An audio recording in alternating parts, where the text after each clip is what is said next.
Estamos presentando Transformación Clave. Estamos de vuelta, estimados, estimadas, cuando son las 4:36 de la tarde y vamos entonces con la próxima entrevista, David. Transformación Clave. Sostenibilidad. Después de haber conversado con la Mutual de temas de transformación digital, en todo lo que tiene que ver con lo vial, con el tránsito, con las licencias digitales o carnet de manejar digitales, nos cambiamos a uno de nuestros temas regalones, que es la sostenibilidad. Y a mí me encanta esto en particular porque tiene que ver con tendencias constructivas, o sea, cuánto se genera de desperdicio, con demoliciones, cuánto podemos mejorar en todo lo que tiene que ver huella de carbono, si pensamos todo lo que es la constructividad y lo urbano, no solamente en los materiales, no solamente en la generación dentro de un edificio, dentro de un activo, sino también el concepto urbano de estar cerquita de los servicios, los 15 minutos, ojalá movernos caminando, en bicicleta, etcétera, etcétera, etcétera. Así que de todo eso vamos a conversar y continuar con nuestro amigo y co-conductor Daniel Berchelli. Vamos a conversar con Cristian Izquierdo de Tecton Inmobiliaria. Cristian es arquitecto, tiene un proyecto súper interesante que se llama Burgos Net Zero, así que le va a gustar a Daniel, que está metido en todo lo que tiene que ver con Manuya, con Ambition Loop y todas estas empresas, estas consultoras en temática de sostenibilidad. Así que bienvenido, Cristian, muchas gracias por acompañarnos. Muchas gracias a ustedes por la Hola, Cristian, ¿cómo estáis? Bien, gracias. Qué bueno. Oye, ¿qué pasa en la construcción? Yo cuando me leí hace ya como 2 años la visión 2050 del famoso consejo, que yo lo digo en inglés porque me acuerdo, es como mnemotécnico, World Business Council para el Desarrollo Sostenible, que tiene como, 150 páginas. Bueno, la palabra transformación está en todos lados, casualmente como mi programa, Transformación Clave, pero hay como también 9 verticales, la alimentación, la generación, y una de ellas, por supuesto, tiene que ver con la construcción. Y me acuerdo haber leído, oye, hay que construir más modularmente para no demoler, para que ojalá un edificio como un Lego, se saquen las piezas y se utilicen en otra construcción. Obviamente todo lo que tiene que ver con materiales, con generación, con agua, con todas las anteriores. Entonces le vamos a pedir a Cristian que en ese contexto nos cuente qué está pasando en el mundo en estas materias, independientemente de lo que ustedes hagan ahí en Tecton Inmobiliaria, y también nos da un poquito de detalles de Burgos Net Zero, que debe estar en la calle Burgos, ¿o no? Exactamente. Ando brillando. Muy creativo. Muy creativo. Así que cuéntanos un poquito cómo lo ves tú esto de los cambios en el mundo, independientemente que Trump está echando todo para atrás, que estoy más picado, pero no importa, dale nomás. Claro, efectivamente la industria de la construcción es tiene una huella de carbono muy alta y es una generadora de desperdicios de carbono muy alta. Y eso generalmente se tendía a pensar, digamos, hace unos 10 años, que tenía que ver con el consumo de los edificios, ¿cierto? Entonces empezaron a salir, estos excusados que cuando tú tirabas la cadena gastaban menos agua. 2 botones. Los de 2 botones, los dispensadores de agua con aireador y todo ese tipo de cosas. O empezó a ser un tema importante el consumo de energía en la operación de los edificios, ¿cierto? Y eso, por supuesto, que es un asunto relevante, pero es un asunto de que se puede manejar fácilmente diseñando edificios que consideren tecnologías pasivas para que los edificios no gasten tanta energía. Es decir, haciendo una envolvente térmica que permita que el edificio, durante la operación de ese edificio, no se gaste energía. También la electricidad, ¿cierto? Se consume mucho menos, etcétera. Y uno podría, con generación de energía, vale decir paneles solares u otro, netear que todo el consumo de tu edificio sea autoproducido. Eso se llama carbono neto cero operacional, ¿ya? Y eso es un asunto que en realidad no es tan difícil de conseguir y que no en la industria de la construcción y que tú puedes lograr sin cambiar técnicas constructivas radicalmente, ¿ya? Básicamente consisten en aislar muy bien los edificios. Ahora, dicho eso, el problema es que cuando tú le bajas la huella de carbono a la operación de los edificios, te das cuenta de que la mayor cantidad de emisiones de carbono, sobre todo una vez que los edificios se hacen más eficientes en su operación, está en su construcción. No. ¿Y qué pasa? Que generalmente en la fabricación de los materiales con los que se hace la construcción, sobre todo en la industria del hormigón y el acero, también el vidrio, son procesos contaminantes que tienen emisiones de carbono muy elevadas. Algunos las señalan en más de 2 dígitos dentro de las emisiones totales de carbono. Entonces, la responsabilidad está en ampliar el estudio de lo que se entiende por las emisiones de carbono en un edificio, no solo de la operación, para entenderlo, lo que se ha llamado en el análisis de ciclo de vida. Eso quiere decir que al igual que cuando uno a veces se compra un auto eléctrico y te dicen, oye, sí, pero ese auto eléctrico es más contaminante que un auto petrolero. Bueno, porque Daniel llegó en un Ioniq 5 de Hyundai, así que por favor responde ante eso. No, después hablamos de auto no nos metamos ahí mejor, porque claro, no son bromas. Pero cierto, muchas veces el proceso de fabricación de ese auto puede tener una cantidad de emisiones que tú no vas a alcanzar a netear durante su consumo. Con los edificios pasa un poco lo mismo. Los edificios, el momento más contaminante que tienen es su construcción, y ni siquiera su construcción en obra, porque la obra por supuesto que es violenta, es sucia, levanta polvo. Pero en la generación de todos los insumos. Exacto, hacer el hormigón y hacer el acero es muy contaminante, y hacer el vidrio. Entonces esos procesos todos van sumando lo que se llama un potencial de calentamiento global, que cuando tú le sacas la huella de carbono al edificio, te da una cantidad de kilos de carbono por metro cuadrado que se calcula a 60 años plazo, es decir, desde la fabricación de los materiales hasta el traslado de los materiales, todo. Hasta la vida y la operación en el edificio. Se hace un estudio respecto de cómo se va a habitar ese edificio a 60 años de haber sido terminado, cuánta mantención va a necesitar, qué va a pasar con esos materiales después de que se deterioren, etcétera. Y eso se hace una cantidad de carbono incorporado por metro cuadrado, que es por supuesto una estimación, porque la estimación que se hace sobre el futuro al momento del proyecto se hace en base a ciertos parámetros. Y eso te da que el ciclo de construcción y de fabricación, como les decía, es el más contaminante. ¿Qué pasa entonces? ¿Cómo se rebaja eso? Por supuesto que eficientando los procesos, y de ahí se habla de prefabricación, construcción modular y otro.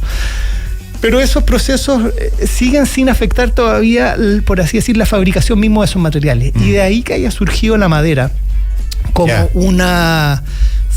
un material de construcción, tanto y con todos sus derivados, tanto para la obra gruesa como para las terminaciones, como un material interesante. ¿Por qué? Porque la madera es una alcancía de carbono. ¿Qué quiere decir eso? Que cuando tú cortas un árbol, ese árbol tiene una cantidad de carbono capturado, que lo capturó mediante la fotosíntesis, que no se emite al medio ambiente. Entonces, cuando tú construyes con materiales derivados de la madera, la cantidad de carbono que estás dejando de emitir, o la cantidad de carbono que encapsulaste está secuestrado, es carbono positivo. Entonces, cuando le haces el análisis de huella de carbono, la madera te quita carbono más que te agrega carbono. También, como es un material renovable, se estima que en 60 años ese carbono que capturó al crecer nuevamente los árboles, eso sigue capturando carbono.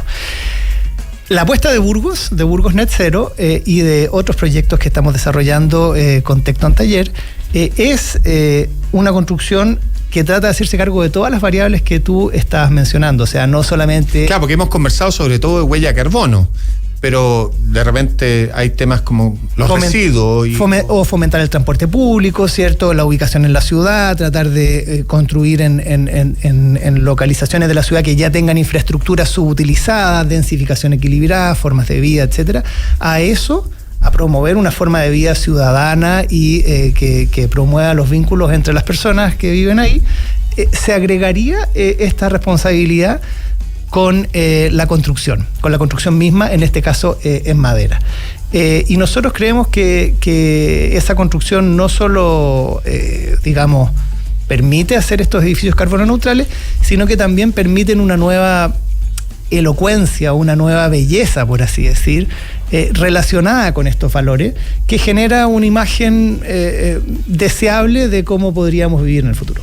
Oye, habla bonito, Cristian, reconozcámoslo. Tú también, Sí, así que adelante. no, dejémoslo a él. No, también no, pero hay que preguntar. Pues primero, súper interesante el análisis que están haciendo. Efectivamente, los análisis de ciclo de vida son la herramienta para mirar todos los impactos de lo que sea, desde este vaso, este computador, un auto, etcétera. Normalmente las empresas que están más enfocadas en desarrollar sus productos, sus servicios de esta manera, algunas veces se quejan, bueno, el consumidor no está dispuesto a pagar más, o el consumidor no necesariamente prefiere por estos atributos, sino que prefiere por otros. En el caso de los proyectos que tienen ustedes, ¿cómo ha sido la recepción de los posibles compradores? ¿Mueve la aguja o no mueve la aguja? Claro. Mira, es muy difícil de responder esa pregunta porque tú no tienes el grupo de contraste bien definido. O sea, no tienes contra qué lo contrastas. Claro, uno lo que podría decir es cuánto vale tu metro cuadrado precio de venta en relación al precio de venta de la competencia. Tú podrías decir si esto es más caro y te lo compran igual o no. En ese sentido, los precios de venta de los proyectos de Tecton están más o menos en la media por metro cuadrado de los precios de venta de las zonas en las que se ubican. Y eso uno podría decir, entonces, ¿se compran más que la competencia o no? Bueno, o más rápido, la velocidad de colocación del proyecto, no hoy sé. día el mercado inmobiliario está lento aquí ya en la quebrada de la Ají. Así que en ese sentido los proyectos se han vendido, pero las velocidades de venta, como todo el mercado, no han sido todo lo rápidas que... Además que sabéis que todos los desarrolladores inmobiliarios tienden a contar la historia de la sostenibilidad. Entonces al final tú tenés que competir con alguien que dice que también, pero que quizás no necesariamente. De acuerdo. Y si ustedes están haciendo la pega bien y el otro no tanto, pero igual véndese el tema porque puso paneles solares, es complicado para el comprador, porque no todos los compradores escuchan transformación clave, la gran mayoría, pero no todos. Y eso, en ese sentido, es una propuesta integral, o sea que son paneles solares, es una forma de vida, es una apariencia, es un material constructivo. Pero para responder tu pregunta visceralmente, lo que hemos visto que hace una diferencia real es cuando te toca la billetera. Sí, porque, claro. A ver, todos quisiéramos tener un auto eléctrico, nos sentimos mejores personas arriba de esa micro que arriba de otra. Pero el asunto es si lo puedes pagar.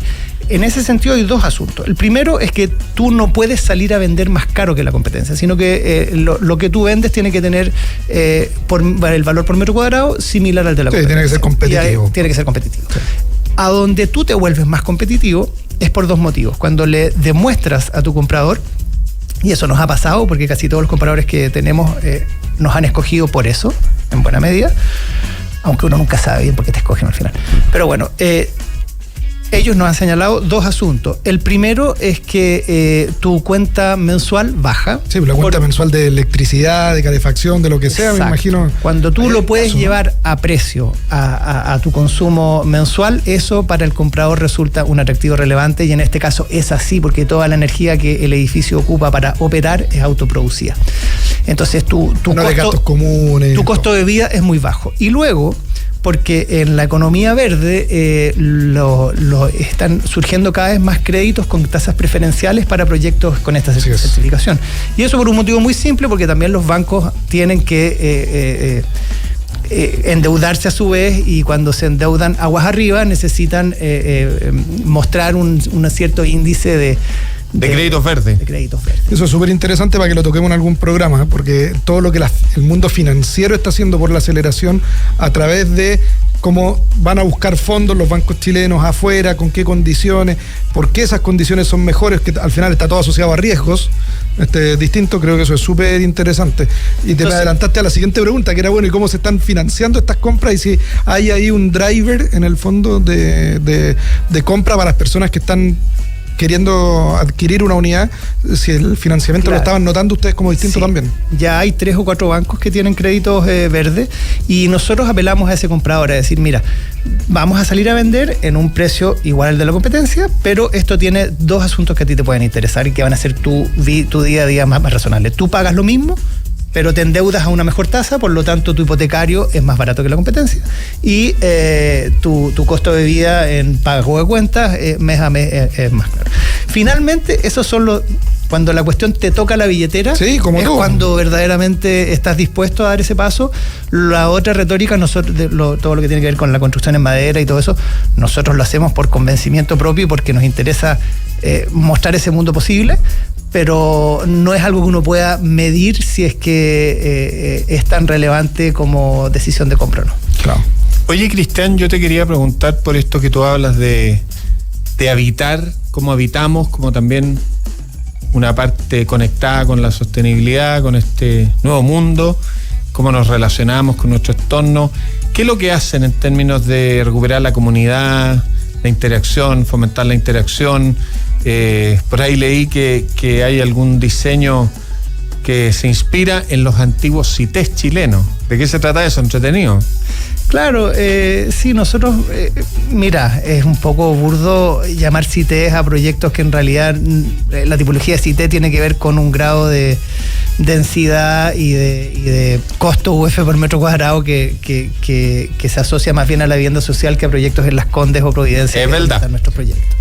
Dicho eso, lo que sí compartimos como ethos de fondo es concebir el proyecto, nuestro proyecto que hacemos, más que como una casa separada e independiente, como una red de asociaciones que va desde lo más íntimo de cada uno, cuando uno está en el baño solo, al dormitorio de A2, al living, a los espacios comunes, a la ciudad, como en escala de grises, por así decir. Entonces, cuando tú te vas a vivir un proyecto nuestro, nosotros lo conceptualizamos como tú no solo te estás comprando una casa, estás comprando la participación en unas áreas comunes, una cierta relación con los vecinos y una cierta relación con la ciudad.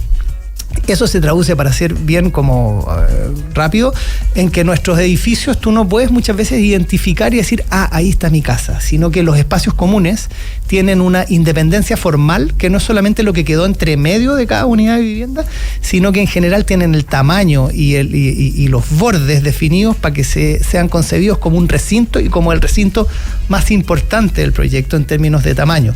De manera que, claro, que tú puedes tener un patio más chico, pero un gran patio común para que los niños jueguen unos con otros y se encuentren en una escala de asociación mayor que la de tu propio departamento. Y ya que hablaste de los grises, ¿qué pasa con las aguas grises? No, ¿viste? ¿Cómo que? Mira, pero yo me acuerdo que entrevisté a Claudio Rego cuando partí en La Clave, eso es el 2022, yo creo, ¿no?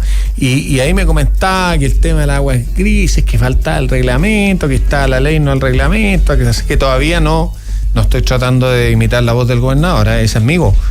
Así que, ¿qué pasa con eso? Bueno, es un buen problema el del reglamento porque tiene que ver con que había esto yo tengo entendido, no soy experto en el tema, pero la información que yo tengo es que había que el problema con el reglamento tenía que ver con que si tú quitas todas las aguas grises y dejan de llegar al alcantarillado, el alcantarillado pierde caudal y por lo tanto podría no limpiarse suficientemente. Ese era el temor de la... O sea, ¿y para qué pasaron la ley entonces? ¿Para no hacer reglamento por ese problema? Ahí había un problema político severo, pero si no estoy equivocado, el año pasado eso se logró regularizar, por lo tanto los proyectos a partir ya de ahora sí pueden incorporar el manejo de aguas grises oficialmente. Antes de eso, en realidad, no era posible. No era posible porque con las empresas sanitarias tú no podías obtener la factibilidad. Perfecto. Nos quedan 2 minutos para cualquier tipo de comentario, pregunta, convocatoria. Tenemos que decir la dirección de Burgos. Yo creo que digamos la dirección de Burgos y la página web donde se pueden ver los proyectos y eso, pero con eso, si querí, cerramos. ¿Cuál crees tú que va a ser el futuro? No te quiero sacar de la construcción, quiero llevar la sostenibilidad al stock. que ya tenemos, no a la construcción de nuevos proyectos. ¿Cómo nos hacemos cargo del stock de viviendas que ya existen, de todos los activos que ya tenemos, para que esos activos también en algún minuto sean de operación más sostenible, por decirlo de alguna forma? Bueno, eso, claro, es lo más sostenible es no construir y reutilizar. Y ahí aislar edificios existentes para mejorarles la envolvente térmica es una cuestión que debería ser política pública. Eso es lejos lo más eficiente. O sea, mejorar lo que hay siempre es lo claro, pero difícil mejorar lo que hay de los nuevos que no lo tienen, y para venderlo hay que bajar precios, bajar tasa de interés. La población crece, la población migra, hay gente que quiere su segunda vivienda y con todo derecho, digamos. Siempre hay que estar construyendo más, ¿no? Pero va a permanecer el desafío de, y lo que ya está. Claro. ¿Qué hacemos con eso? Lo que ya está nuevo, tú dices que... No, lo que ya está, este mismo edificio. Bueno, con el envolvimiento, una nueva palabra que inventé. Pero hay una cuestión que es relevante, sí, que hay ciertos compromisos que Chile había tomado, por ejemplo, que para el 2030 el 10% de los edificios nuevos supuestamente debían lograr ser carbono neutral. Esa es una meta que yo veo muy difícil de cumplir, y la veo muy difícil de cumplir no solo en lo que atañe a los costos de construcción, sino que para hacer esto se requiere mucho análisis, mucho saber técnico, y por lo tanto un respeto a ese saber técnico y una consideración a esas variables por sobre otras variables económicas que muchas veces en un análisis simplista respecto al mercado inmobiliario se omiten. Por lo tanto, para lograr eso, más que un problema de cuánta plata es, lo que necesitamos es también un cambio de visión respecto de la importancia que se le da a un saber profesional que te diga, oiga, mire, estos son los análisis, ¿no? Y eso, el saber técnico de quienes saben eso, esos especialistas, muchas veces es un saber que no es economicista, sino que está considerando la técnica constructiva en sí misma. Y lo que vamos a necesitar es una confianza en esas técnicas constructivas y en las personas que manejan ese saber técnico, y por otra parte la capacidad de las personas que tienen ese saber técnico, que no es tanta, para poder persuadir sobre la relevancia de eso. En ese sentido creo que es excelente. Nos tenemos que despedir. Vamos a saludar a nuestros auspiciadores. Enex, licenciataria de Shell en Chile, lidera el mercado energético logrando estándares de calidad y compromiso ambiental. Conócelos en www.enex.cl. Morris Opaso lidera la revolución digital con soluciones en la nube. Más de 1.500 proyectos en Latam respaldan su enfoque 360 para innovar con tecnología. Transforma tu empresa ahora con Morris Opaso. Visita morrisopaso.com. Agradecerle a Cristian Izquierdo de Tecton Inmobiliaria. Tú tenías otro nombre, Tecton. Taller Tecton, porque somos una oficina de arquitectura, una inmobiliaria y también una constructora. Y una web donde podamos ver el trabajo y los proyectos. Los proyectos están en itecton.cl y nuestra página web es izquierdoleman.com. Excelente. Muchas gracias también Daniel Berchele, nuestro co-conductor de este programa. Cuídense mucho, los dejamos con Beto Aguemio con Es Clave.